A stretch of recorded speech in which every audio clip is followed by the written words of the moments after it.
બનાસકાંઠામાં હરિયાળી ક્રાંતિ 20 વીઘામાં 15,000 વૃક્ષારોપણનો સંકલ્પ।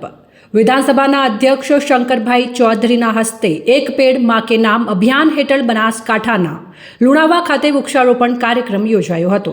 સામાજિક વનીકરણ વિભાગ અને પીએન માળી ફાઉન્ડેશનના સંયુક્ત ઉપક્રમે आओ धरती माँ को हम सजाए एक पेड़ माँ के नाम लगाए આ અભિયાન હેઠળ એક સાથે 5100 વ્યક્તિઓ દ્વારા 5100 વૃક્ષોનું વાવેતર કરાયું હતું। લુણાવા ખાતે કુલ 20 વીઘા જમીનમાં 15,000 વૃક્ષ વાવેતર પૈકી પ્રથમ ચરણમાં આજે 5100 સ્થાનિક રોપાઓનું વાવેતર કરાયું હતું। આ પ્રસંગે વિધાનસભાના અધ્યક્ષ શંકરભાઈ ચૌધરીએ જણાવ્યું હતું કે આજે હજારોની સંખ્યામાં વૃક્ષપ્રેમી લોકોએ એકસાથે વૃક્ષારોપણ માટે સંકલ્પ કર્યો હતો। સામાજિક વનીકરણ વિભાગ, બનાસ ડેરી અને પીએન માળી ફાઉન્ડેશનના સહયોગથી વૃક્ષારોપણ કરાયું છે। આવનારા સમયમાં ગામે ગામ ગૌચરની જમીનમાં વધુમાં વધુ વૃક્ષારોપણ કરીને બનાસકાંઠા જિલ્લાને હરિયાળો બનાવવા માટે સહિયારા પ્રયાસો હાથ ધરાશે।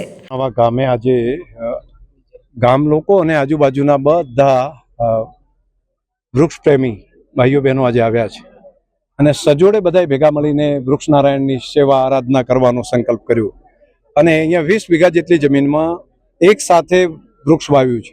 ગોચરની જમીન હતી, અહીંયા ખાડા કર્યા, ખાતર નાખ્યું, તેની અંદર ડેરી દ્વારા વૃક્ષોની વ્યવસ્થા કરી, પીએન માળી અને એમની ટીમે સહયોગ કર્યો, વાયર ફેન્સિંગ, હવે ડ્રીપનું પણ વ્યવસ્થા કરી રહ્યા છીએ અને આવનારા સમયની અંદર આની રક્ષણ થાય એ માટેની પણ એક વ્યવસ્થા, એક ટીમ બનાવી રહ્યા છે। ગામે ગામ આવા વન બને, જે સરકારી ગોચરની જમીન છે જેનો કોઈ ઉપયોગ બાકી થતો નથી, તો ત્યાં વૃક્ષ નારાયણની સ્થાપન કરીએ તો આવા નાના નાના વન બનાવવાનું આ વખતે લગભગ 5 કરતાં વધારે વન થરાદ તાલુકાની અંદર બનાવવાનું નક્કી કર્યું છે।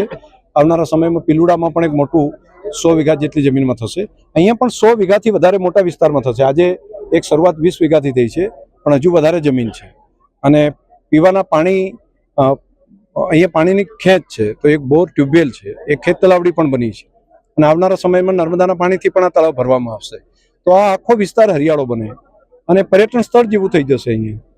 તો જે લોકો જોડાયા છે બધાને અભિનંદન। વૃક્ષની જરૂર આપણા બધાની છે, જેટલા ઓક્સિજન, જેટલા શ્વાસ આપણે લીધા છે, ઉશ્વાસ જેટલા કાઢ્યા છે, તો ઉશ્વાસમાંથી ફરી પાછું પ્રાણવાયુ બનાવવાનું કામ એ વૃક્ષ કરે છે, ઝાડ કરે છે। તો આપણા ઉપર બહુ મોટો ઉપકાર છે, આપણે વૃક્ષનું જતન કરવું પડે, એનો ઉછેર કરવો પડે, એનું રક્ષણ કરવું પડે અને જેટલા શ્વાસ આપણે ઓક્સિજનના લીધા છે કમસે કમ એના કરતાં વધારે વૃક્ષ વાવીને આપણે આંખ બંધ થાય એ પહેલાં આપણે જોવું જોઈએ।